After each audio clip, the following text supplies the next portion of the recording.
Thou preparest a table before me. Wild Harvest Edibles, Part 28.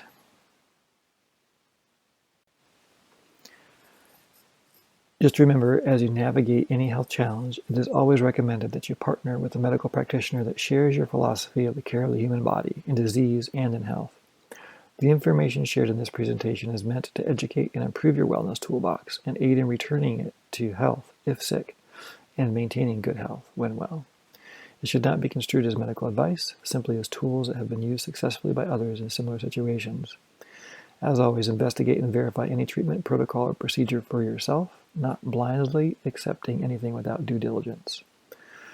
Thomas Edison said the doctor of the future will give no medicine, but will instruct his patient in the care of the human frame, in diet, and in the cause and prevention of disease. Today, we're going to look at the flowering currant, ribes species. So there's a white flowering variety. The most common wild variety is the pink or red flowering currant here. The berries are entirely safe for human consumption. You can see that there are both the red berry and the pale blue berry varieties of flowering currant. There are some additional cultivated varieties that we'll encounter as well. So it's a slender, upright shrub. It has woody thorns that are present on the stems, but they're not ubiquitous, not something that you have to worry about. The leaves look a little bit like tiny little maple leaves. You can see that in the central photo on the bottom. They have 5 lobes and have a very distinct characteristic, although much smaller than maple leaves. The berries are round and occasionally have stripes on them, and they have the dried ends of the sepals from the blossoms sticking out on the end. So each blossom is a cluster of blossoms, which will then become a cluster of berries. The berries of the red variety in particular, and some of the cultivated varieties, are often sticky and juicy. The wild varieties tend to be more firm and less sticky. I've seen these blossoming as early as January. The fruit does not set until later in the summer, however.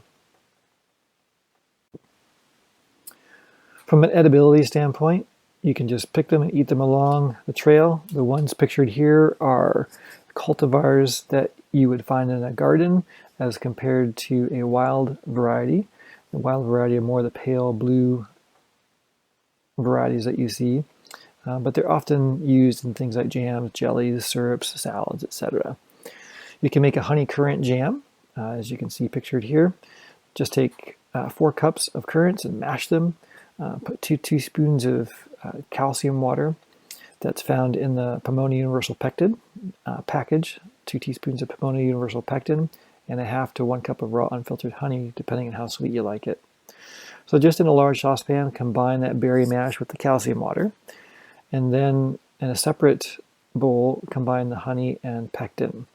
Bring the fruit and calcium water to a rolling boil and add the honey mix once it's come to a boil, and stir it until it's completely dissolved.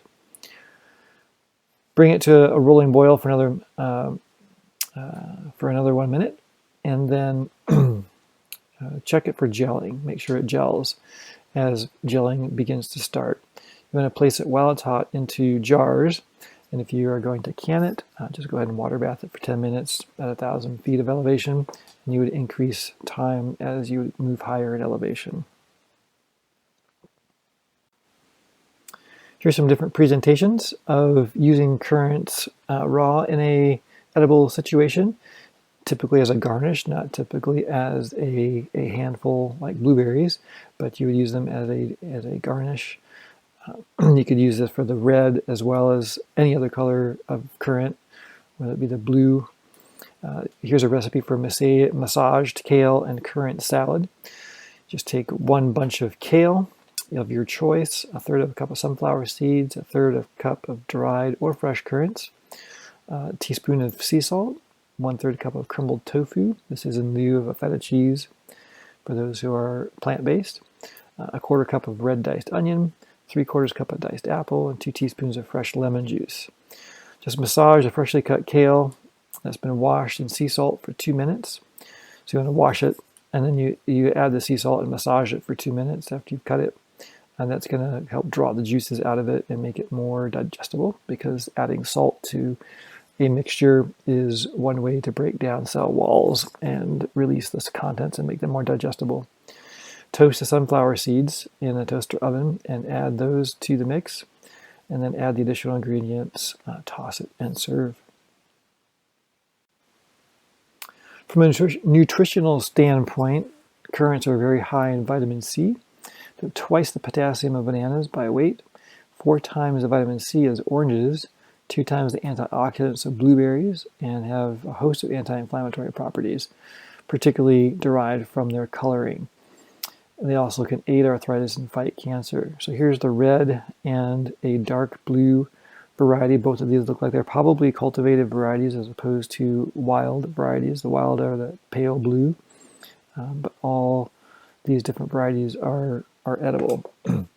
So here are a couple new journal articles by Nanashima et al., one in Molecular Medical Representatives and one from Molecular Nutritional Food, and from 2015 and 2017, looking at the activity of Ribes nigrum, which is a black currant, looking at the anthocyanins, which are the particular pigment associated with them, looking at their effect in helping to fight cancer.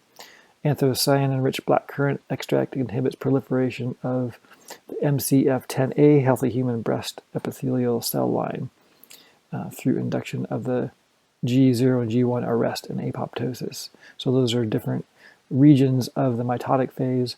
The growth phases, growth 1 and growth 0, and apoptosis, which is programmed cell death. So essentially aiding the ending of the cell lifespan, which is one of the problems with cancers. They don't have that apoptotic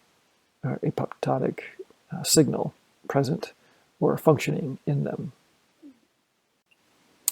Here's a host of other articles with particular evidence for their benefit from the leaf and fruit extracts for arthritis. Health benefits of black currants in food and function. Also looking at the Journal of Ethnopharmacology, essentially the way people use plants for medicine, historical uses. So anti-inflammatory of hydroalcoholic extract of black currant leaves, so looking specifically at the leaves. And black currant seed oil extracts and rheumatology, and on down the line here, looking at various different ways that black currant and currant in general are used and can be used to help mitigate or minimize the inflammatory effects of arthritis. So currants are essentially an antioxidant superfood. The anthocyanins are an antioxidant pigment. Those antioxidants, which essentially are various vitamins, minerals, and molecules that soak up or donate a free electron to oxygen-free radicals, which is essentially an oxygen species that is lacking a complete shell and highly reactive, and will grab that needed free electron from anything that's nearby. If it happens to be tissue or other molecules of importance, it will damage them. So an antioxidant essentially is attracted to those oxygen-free radical species and neutralizes them and escorts them out without causing damage. So here's some nutritional profile for the raw black currants, which is similar for both the red and the white / yellow varieties. You can see I did a little bit of an analysis here of the ratio of them to the recommended daily intake for the different ones, so they can be a portion of a dietary intake. So they have a number of different components that are beneficial. Iron, calcium is fairly high. Vitamin C, you can see is significant. I should have included that with the RDI. Recommended daily intake is essentially a minimum level of intake. They shouldn't be used as a benchmark for health. They're essentially a benchmark of enough to prevent clinical symptoms of a deficiency syndrome. So typically larger quantities are better. They don't typically have upper thresholds noted. Sometimes there are indications of excess intake of a particular vitamin or mineral.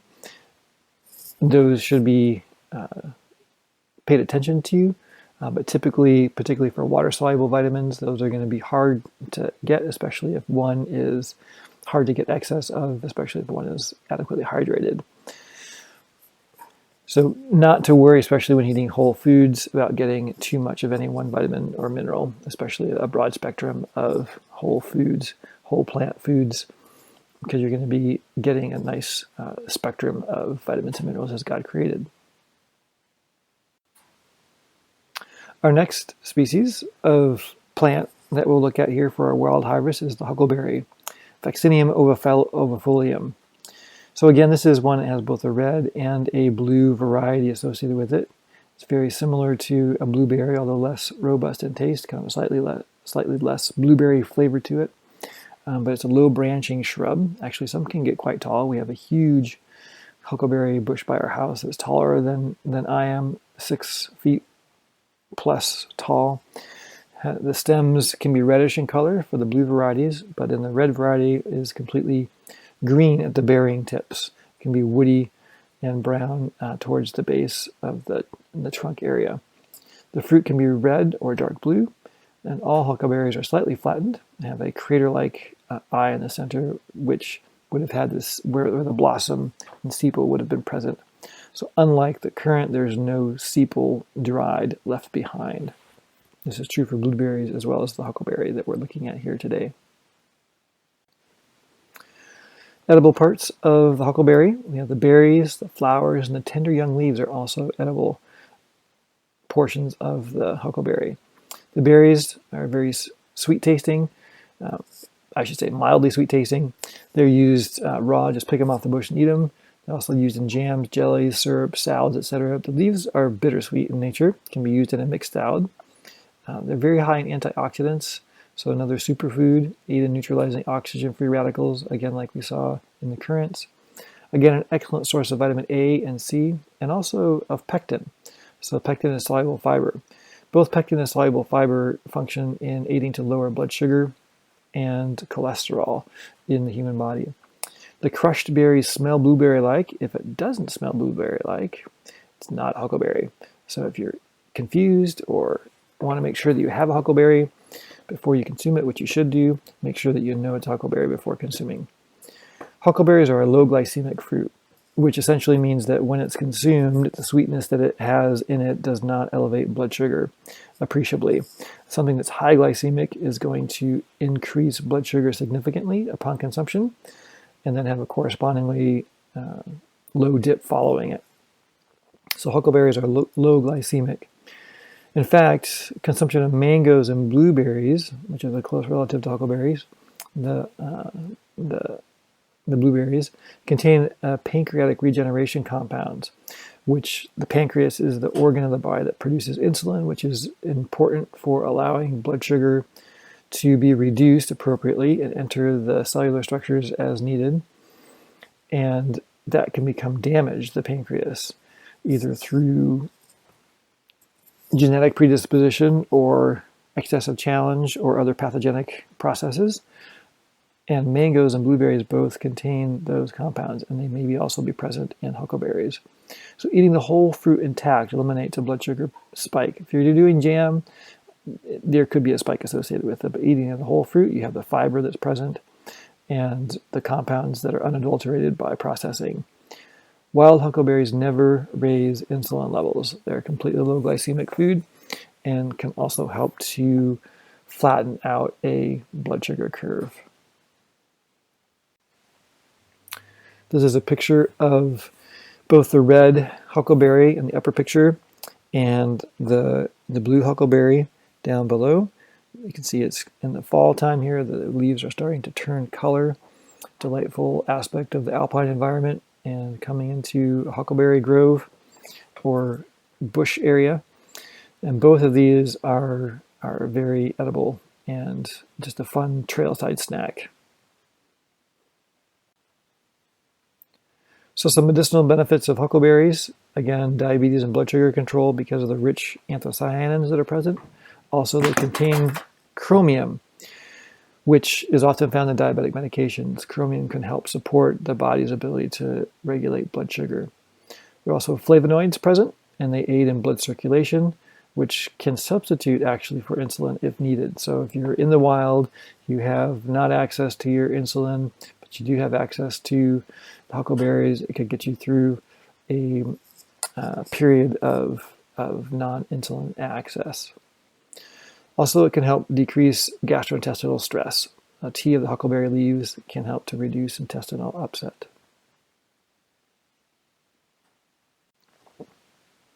And that is the conclusion of our look at huckleberry and the currant.